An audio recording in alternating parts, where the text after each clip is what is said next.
Привет, друзья! Сегодня в Германии сразу несколько тем, которые могут повлиять на жизнь очень разных людей. Почему все больше пенсионеров на севере страны получают доплаты к своим пенсиям и что изменилось в правилах? Как искусственный интеллект выходит на телевидение и становится ведущей новостью? Почему экономика Германии второй год подряд показывает слабый результат и что думают эксперты о будущем? Какие приоритеты заложены в новом бюджете федерального правительства и почему в Берлине отменили традиционное празднование Нового года у Бранденбургских ворот? Все эти события связаны между собой больше, чем кажется на первый взгляд. Давайте разберем их шаг за шагом и посмотрим, как они могут повлиять на жизнь страны в ближайшие месяцы. Тем, кто следит за Германией и Европой, будет полезно нажать на кнопку подписки, чтобы не пропустить следующие выпуски. Итак, в северных землях Германии значительно выросло число пенсионеров, получающих надбавку к базовой пенсии. Особенно заметно это в Шлезвиг-Гольштейне, где с конца 2021 года количество таких получателей увеличилось больше, чем в 2 раза. Аналогичная тенденция наблюдается и в Гамбурге. Надбавка к базовой пенсии предназначена для тех, кто долгое время работал, но зарабатывал мало.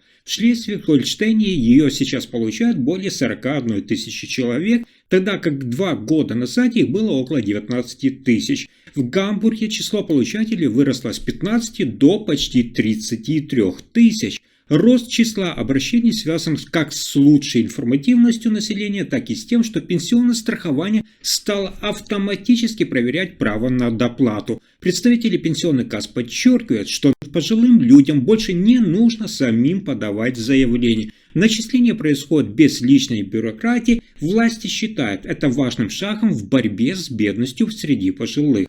Дальше новость, которой в Германии еще не было. Новое телевизионное шоу на телеканале Welt TV выходит на федеральный уровень и становится первой в стране программой, полностью созданной и ведущей искусственным интеллектом через аватар. Это уникальный эксперимент, передача, сделанная об искусственном интеллекте с помощью искусственного интеллекта. Она рассказывает о современных технологиях, роботизации и перспективах цифрового будущего. Все этапы производства от подбора тем и исследований до визуального оформления и ведущего выполняются искусственным интеллектом, при этом контроль остается за редакцией.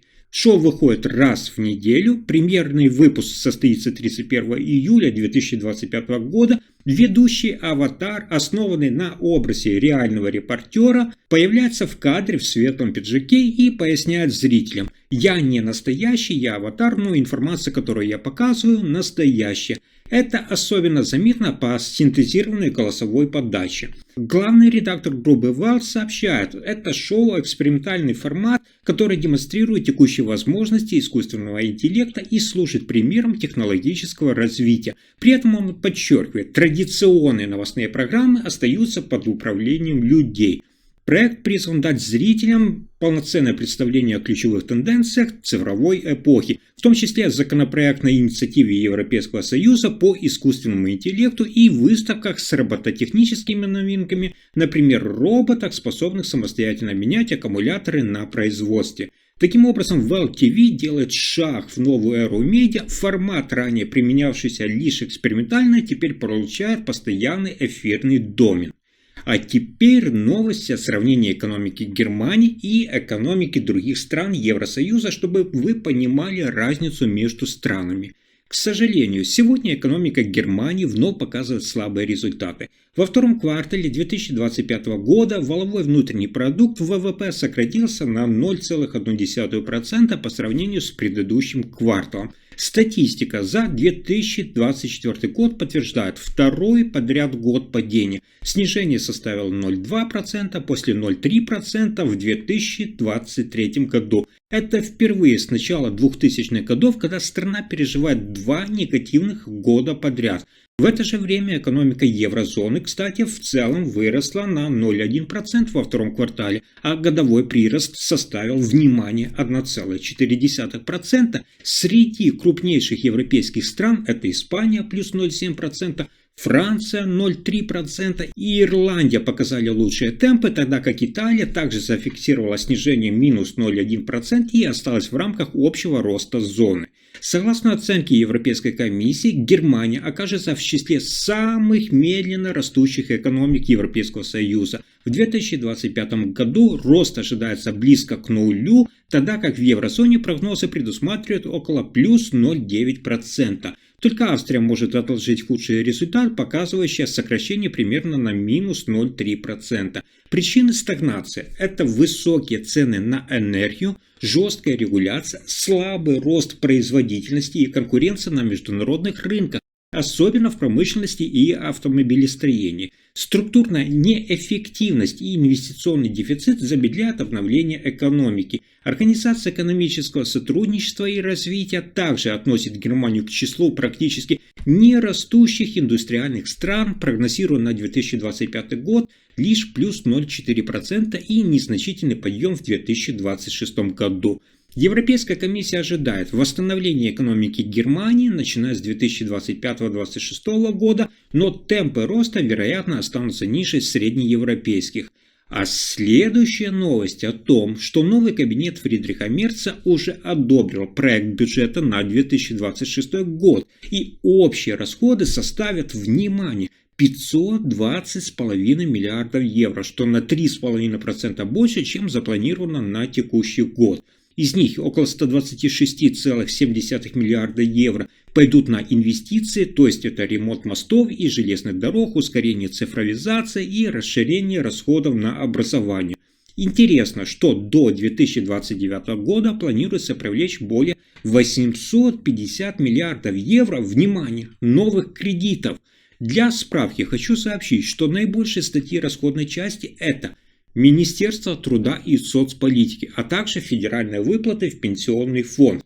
На гражданский доход и расходы на жилье и отопление заложено около 41 миллиарда евро, что примерно на 1,5 миллиарда евро меньше, чем в 2025 году. Это объясняется прогнозируемым оживлением рынка труда и снижением числа нуждающихся. Существенно увеличены расходы и на оборону. Около 128 миллиардов евро запланированы на вооруженные силы. В связи с этим временно смягчена бюджетная устойчивость, то есть так называемая долговая передышка, и расходы на оборону будут расти в последующие годы. Среди приоритетов это социальное жилье, расширение детсадов, сохранение транспорта по региональным билетам Deutschland Ticket и снижение НДС на питание в кафе и повышение компенсации за поездки на работу. Однако реализация этих мер возможна лишь при наличии бюджетных возможностей. И еще, не планируется снижение авиационного сбора за билеты, нет финансовых возможностей снизить налог на электроэнергию для компаний и домов, также предусмотрены сокращение расходов по развитию и оптимизации персонала госаппарата. 2% сокращения в 2026 году за исключением органов безопасности. И здесь главная угроза – это финансовая дыра. До 2029 года бюджетный разрыв достигнет около, внимания, 172 миллиардов евро. Это связано с компенсациями регионам из-за налоговых льгот для бизнеса и ростом ключевых обязательств. Правительство предупреждает о жестких сохранениях и усилении борьбы с уклонением от налогов.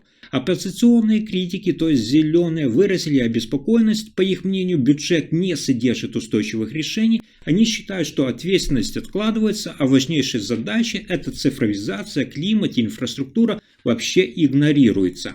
Дальше новость для тех, кто празднует Новый год.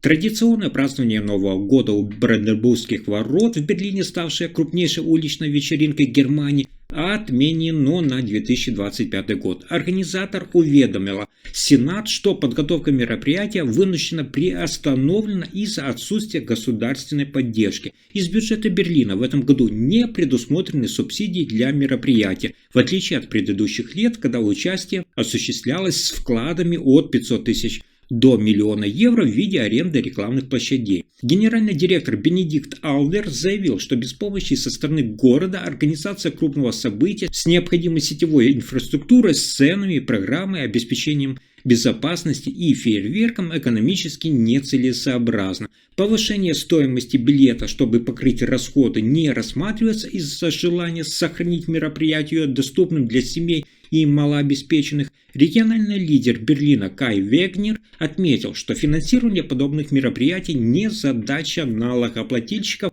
особенно в условиях сокращенного бюджета. Он подтвердил, что уже давно было заявлено об окончании поддержки с 2025 года.